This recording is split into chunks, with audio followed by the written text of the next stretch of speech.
Okay, welcome to the Unabridged Librarian. I've been messing with the lighting a little bit, placing another camera, and yeah, I guess we'll just go with that and see how it works. As I said, it's unabridged, so it's just me talking to you. Not a lot of post editing. We'll see how that works. But right now, I kind of like it. Let's get on to the first book. Today, we are going to mostly talk about my current top five nonfiction books, the ones that I really like, and the ones that I think that you might enjoy. I'm not going to talk a lot about them. I'm not going to tell you a lot, just a little bit about them because these books will be really good for people who have casual interests. None of these are really hardcore. The last two probably could be considered a little more intense, a little more for people that are like really into the subject. But for the most part, I think these will be pretty much for anybody who even has like a passing interest. The first one we're going to talk about is this one. It's by Megan Rosenblum. There you go. This is Dark Archives. And listen, let me just read you this little bottom that's under Dark Archives. And if this doesn't convince you to read this book, I don't know what would do it. It says it's a librarian's investigation into the science and history of books bound in human skin. I mean, what else could I possibly tell you that isn't that? Like that. That right there. If you're not interested from that, then you're not going to like this book. That's that's all I got for you. Seriously. It's really good, really interesting, and it talks about a topic that I think a lot of people kind of have a passing interest in, but they don't really think, "Oh, I should try to find a book on manuscripts bound in human skin." But it's really good. So, that's my first one. Move that over here. My second one is Poland by J.W. Ocker. Um, this is fantastic. So, if you have read any of other Ocker's stuff, he's written one about when he spent, I think it's called Season with the Witch, and it's where he spent a season, a Halloween season in Salem. Um, Very good. His his writing's almost journalistic, but not. Like it's very personable. So I highly recommend it. If you are like me and you are a Poe person, a passing Poe fan, this book is highly, highly recommended. He pretty much talks about um, Poe, where he lived, and the things that he left behind, and talks about his life through his things. And he travels up and down the East Coast and inland a little bit. Across the sea, across the ocean, and he visits the Poe houses.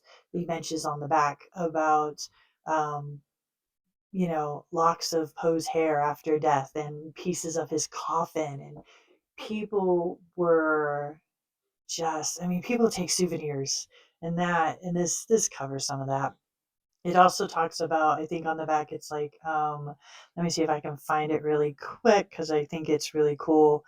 It is one of the things, pieces of the coffin, original manuscripts, and the bed where his wife died. Listen, yes, it's morbid, but it's Poe. I mean, come on.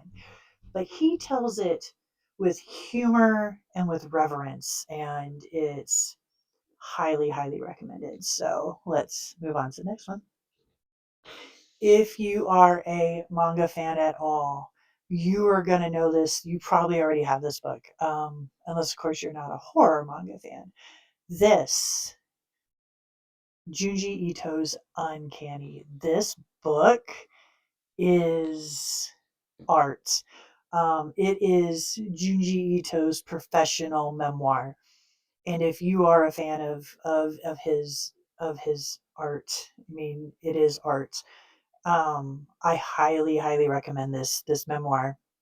He really dives into the stuff that influenced him as a kid, and his own issues, insecurities, neuroses, and why the uncanny is something that he really latched onto, and why it still scares us.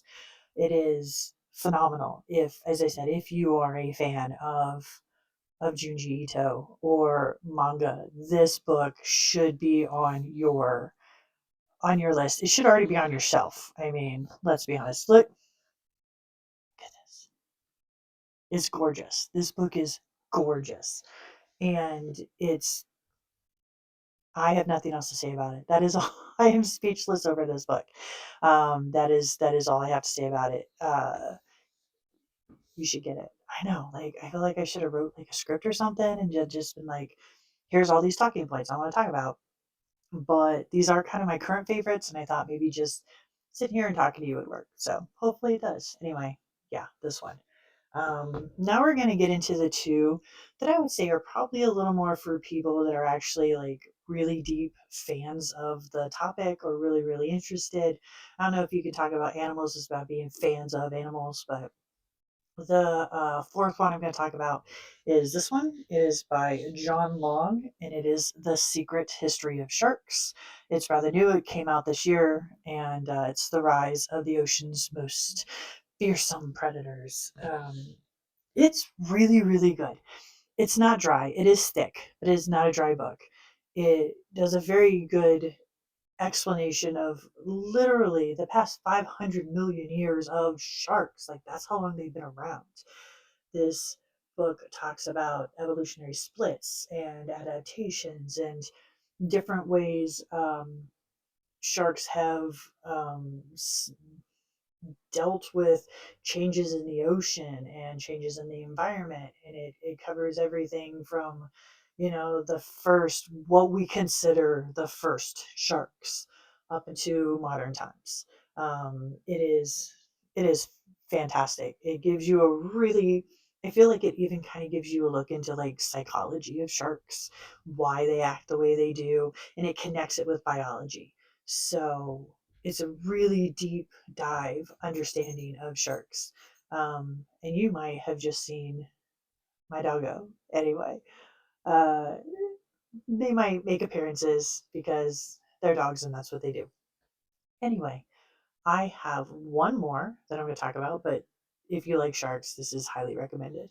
The next one and the last one is okay. Listen, if any of you know me, like know me, you know that the Tyrannosaurus Rex is my thing. Like, next to my obsession with Poe, it is the T Rex. I don't know how long. I mean, I was a kid, so it's been a really long time. And a book came out this year. I had it wish listed. I waited and waited, and when it came out, I was like right there, hardback, have to have this book. And that is this one. This is King Tyrant. It is The Natural History of the Tyrannosaurus Rex by Mark P. Whidden.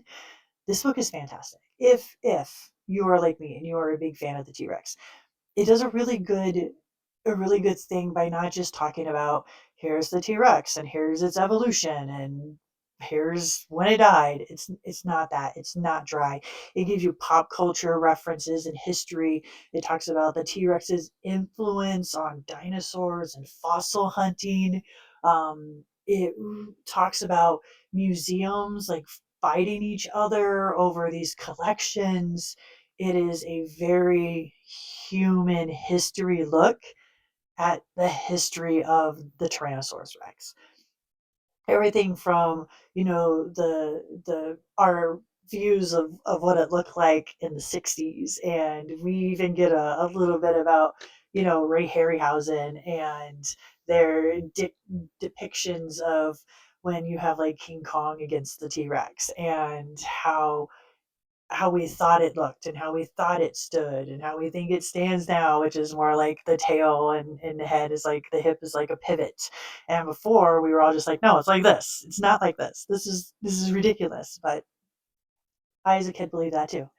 Anyway, this book is really good. I keep saying, oh, I should try to turn to a page where you can see. I think we get no, we get this one. This is from the early 1900s, and this is why we thought the T Rex looked like it did. Hopefully, you can see that. It's because they were early paintings, and they took the world by storm. These images, and so they get stuck in our head, and we still kind of think that way. The one obviously on the front, and look at this. Look at this back cover. Oh my gosh! Like, I want this as a poster. Is more modern depictions. Yeah. So I get a little carried away. If I'm gonna talk about T Rex, I could just talk for hours. So let's not do it that. But those are my five. Those are my top five. Maybe you'll find something in there that you're interested in. That would be great. I talk about something a little different, like what I'm going to do next. I talked about like modern books, classic books, nonfiction books. I do want to make a video about libraries and about some of the challenges that libraries are facing. And I'm probably going to touch on librarian burnout. It is a big thing, um, along with imposter syndrome. But let's be honest, imposter syndrome really plays a big part of that burnout. So we are going to dive into a little bit of that on my next video, which should be out sometime later this week. Actually, we are what, Saturday when this is going to come up? So probably not this week. This will probably be sometime next week, maybe Wednesday of next week. I just want to get my facts straight and I want to get a lot of information because it's very important to me. And I think there's a big enough interest out there in libraries and kind of the problems that they're facing and maybe librarians themselves. People have these wild expectations, and I think a lot of people don't actually know what librarians do. And so we'll talk about that stuff and we might talk about the different kinds of librarianship in case anybody who's watching this is thinking about becoming a librarian. I would like this to kind of be a resource that you could come back to.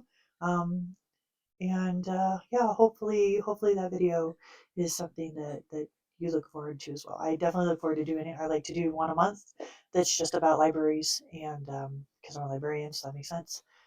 And that's about it. Please feel free to put a comment.